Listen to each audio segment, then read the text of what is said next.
I need to start this one off with a warning because this is very effective, but it's not something you'll want to do forever. It's to give you a strong boost to get yourself started or back on track. And if that appeals to you, then you probably have this very specific yet very common problem. There's something you need or want to do, and you're either not doing enough of it or not doing it at all, and feeling bad as a result of it. For some people, that lasts their entire life, but Blue Lock was showing us this whole time how to fix this very, very quickly, and it didn't even occur to me until a certain drive home from work one day. But for now, let's go all the way back to episode 11 of Blue Lock. So I'm sure you remember the scene, but just as a quick reminder, the score is 4-all between Team V and Team Z.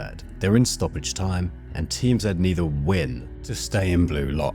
It's just Kunigami that moves forward if they don't win here. Isagi gets a long pass from behind and plans to control the ball, then shoot. That's his usual thing, that's what he's done so far, and it's got him to where he is. But it's not enough, because now Nagi is behind him. If he controls the ball, he's gonna just get tackled or blocked. However, he needs to score. So after a frenzy of trying to figure out what to do, he breaks his usual routine and goes for a volley, which of course does go through, giving Team Z the match and survival. Interesting sub point before I get on with the video, he could have done that anyway, but he just usually wouldn't. If Nagi wasn't behind him, he would have never even tried to do that, despite being capable of it, as we just saw. But anyway, let's rewind a bit. So, the pass is coming in, he realizes Nagi's behind him, but now imagine exact same circumstances, but rather than the score being 4-all, instead Team Z is 5-0 up. And he's not in Blue Lock, he's just in a Sunday game with his mates at the park, right? Now bearing in mind he was desperately searching for a way to score this goal before he found it. He was in an absolute frenzy trying to figure out how to do it. Do you really think he would have found it if he was under those other circumstances I mentioned, where there was no desperation, no intense desire, nothing happens if he doesn't score here? Honestly, probably not, right? Maybe he does, but probably not. When there's a need for something, you act very differently. So as an example, if I just asked you not to use your phone for a month, but nothing happens if you do, it's probably not going to happen, let's be real. Like at some point you'd almost certainly just pick it up. But now instead, imagine if you use your phone at any point in the next month, you die.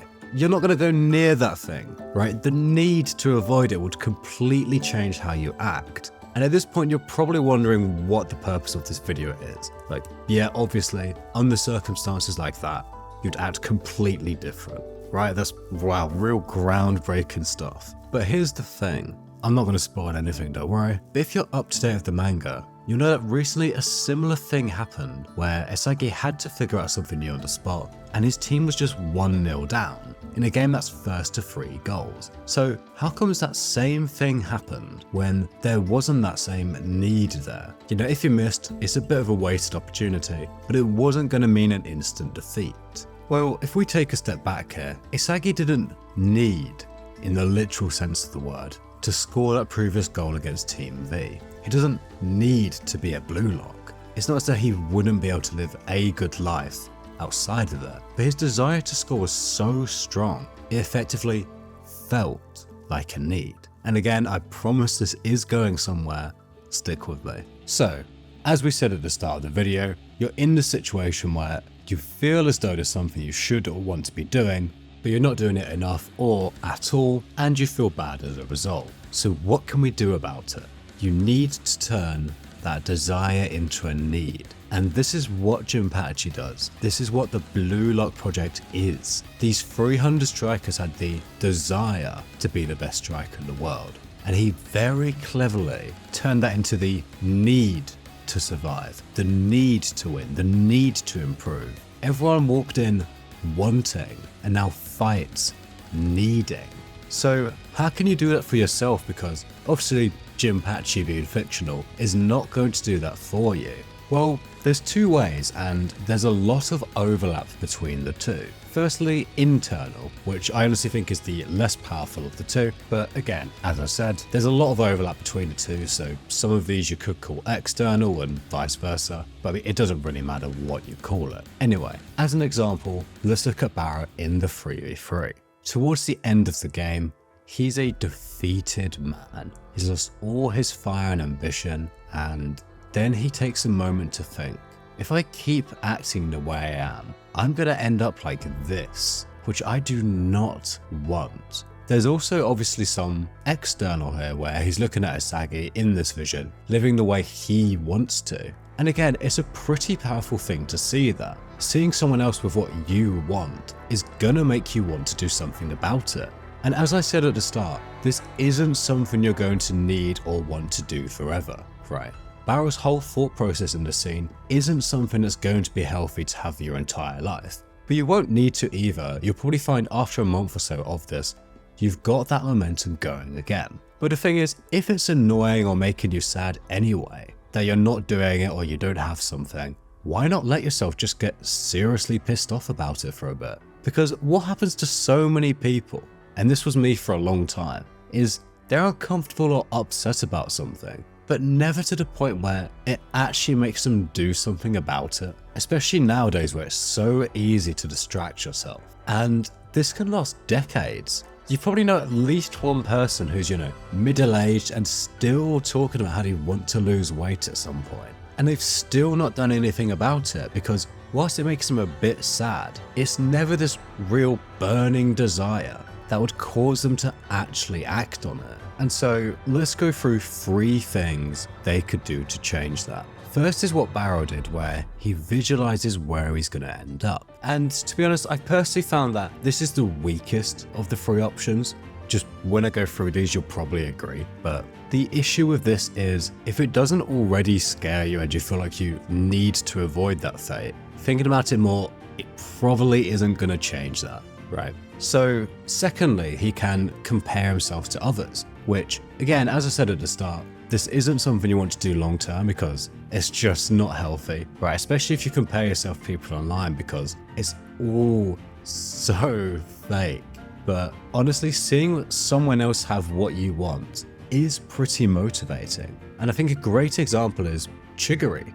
In that Team W vs Team Z match, he has this desire to get back to that excitement and joy he once had. And as he watches Isagi, he starts to realize, oh shit, I'm gonna lose that if I don't do something right now. And that extra urgency is very useful as well, but I'll come back to that. But that desire became a need because he saw someone else with what he wanted right in front of him. And Chigiri is also a great example because in his case, that need causes him to discard things which aren't as important. In his case, it was his fear of injuring himself again. For most people, it'd cause them to discard the distractions, right? You stop caring about these less important things that at the moment you're happy to spend so much time on because you don't really have the desire to do anything else. But honestly, the best thing you could do is just put some form of external pressure on yourself. Going back to the weight loss example, what if that person signs themselves up for a half marathon?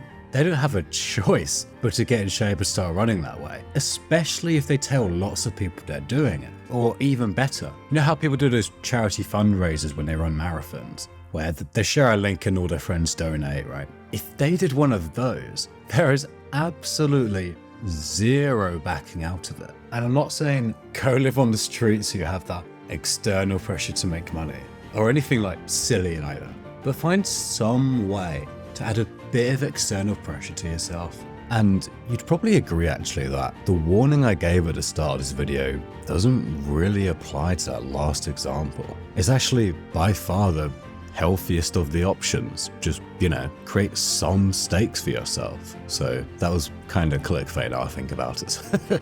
Don't hate me, bro, I'm sorry. But anyway, as I mentioned earlier, urgency is really key with this because if the pressure only kicks in after 5 years, it's not going to do anything to you, right?